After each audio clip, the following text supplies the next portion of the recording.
Tribuners, saat ini Anda sedang menyaksikan Tribun Pontianak Update. Kebakaran lahan kembali terjadi pada Kamis 25 Februari 2021.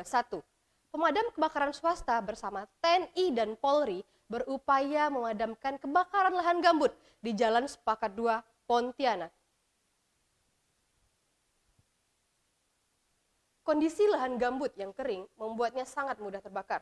Ditambah angin kencang membuat api semakin cepat menyebar luas di lahan tersebut. Petugas pun kewalahan saat memadamkan api, karena luasnya lahan terbakar dan kesulitan mendapatkan pasokan air.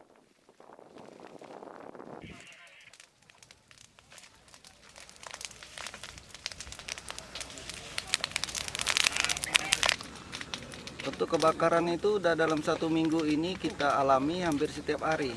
Masyarakat itu menelpon untuk posko pemadam kami, pemadam swasta itu hampir menjelang sore dari jam 1 ke atas itu makin intens mereka menelpon. Wilayahnya itu tidak lari dari Pontianak Selatan dan Tenggara, sedangkan Kuburaya itu tersendiri. Area yang terbakar itu cukup luas karena mereka itu merembet dari Perdana, dari Parit Demang, lurus ke Perdana, lari ke Sepakat 2, nanti ujung-ujungnya bisa sampai ke Sungai Raya Dalam. Itu memang hampir setiap tahun terjadi seperti itu. Bang, kondisi yang terparah malam ini ya, Bang? Kondisi terparah ya malam ini karena disertai hembusan angin yang cukup kencang. Arahnya memang arah ke rumah penduduk. Itu yang kita turun hari ini all out karena dari pihak Polri juga minta bantu kepada kita damkar swasta untuk membantu penanganan kebakaran hutan di malam ini. Malam ini memang luar biasa. Berapa luasnya, Bang, yang terpantau, Bang? Luas yang terpantau itu dari tadi malam itu udah sekitar 1 hektar lebih, kalau malam ini lebih mungkin.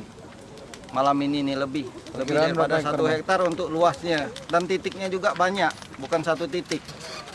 Nah, kita turun itu hanya sanggup untuk menghindarkan dari ini aja, dari pemukiman perumahan penduduk saja. Sedang penduduk sendiri udah pada mengungsi semua karena asapnya cukup tebal. Kang, sejauh ini Kang koordinasi dengan pemerintah seperti apa sih, Kang? Kita selalu mengharapkan masyarakat itu apabila terjadi kebakaran lahan ini, kan ada tupoksinya. Jadi mereka selalu kita arahkan ke instansi terkait. Sedangkan kami kan pemadam swasta ini hanya membantu mereka. Jadi kalau misalnya mereka kewalahan, baru kita pemadam swasta itu turun membantu. Dan selama ini kita memang begitu. Insya Allah lah, mudah-mudahan malam ini dapat selesai lah untuk. Tapi selama ini lebih banyak nelpon ke damkar swasta, Bang, ya, masyarakat ya? Ya, itu satu dilema karena masing-masing damkar yang di Kota Madia ini saja jumlah yayasan perkumpulan dengan jumlah 40 yayasan. Jadi masing-masing mereka itu nomornya sudah tersebar ke masyarakat.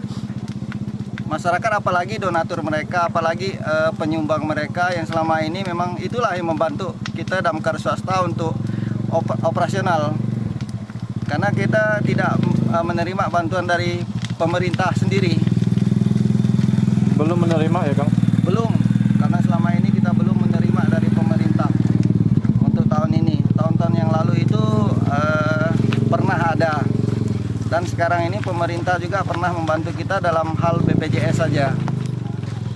Kang, untuk sekarang ini kondisi dana operasional bagi tiap pemadam swasta bagaimana, Kang? Mohon maaf kalau masalah menyinggung untuk dana operasional kita tuh sangat minim sekali. Apalagi sekarang ini kan kondisi kita pandemi. Jadi makanya dilema bagi kami pemadam swasta untuk turun ke lahan ini. Ya, mudah-mudahanlah masyarakat juga cukup mengerti bagaimana kondisi kami pemadam swasta. Karena riskan sekali kalau misalnya peralatan kami itu rusak atau di lapangan itu. Misalnya kalau selang itu selangnya kan selang standar itu.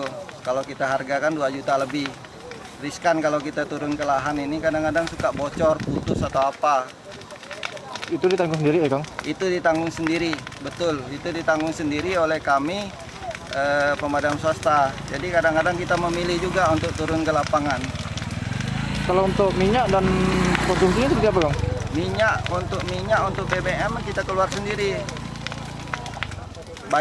pernah juga terjadi, pernah juga dilakukan oleh masyarakat itu membantu, tapi itu tidak selamanya. Itu pun, tapi itu kami apresiasi sekali kalau masyarakat membantu kami dalam hal konsumsi maupun BBM kami di lapangan. Di Pemprov, Kang? Selama kita membantu masyarakat dalam penanggulangan Karhutlah ini belum ada undangan, belum ada sesi pertemuan dengan instansi terkait. Harapannya gimana? Harapannya mudah-mudahan ada koordinasi yang baik antara instansi terkait dengan kami pemadam swasta Kota Pontianak. Sekian Tribun Pontianak Update untuk saat ini. Saya Rizky Fadriani dan juga kru yang bertugas mengucapkan terima kasih. Sampai berjumpa di Tribun Pontianak Update berikutnya.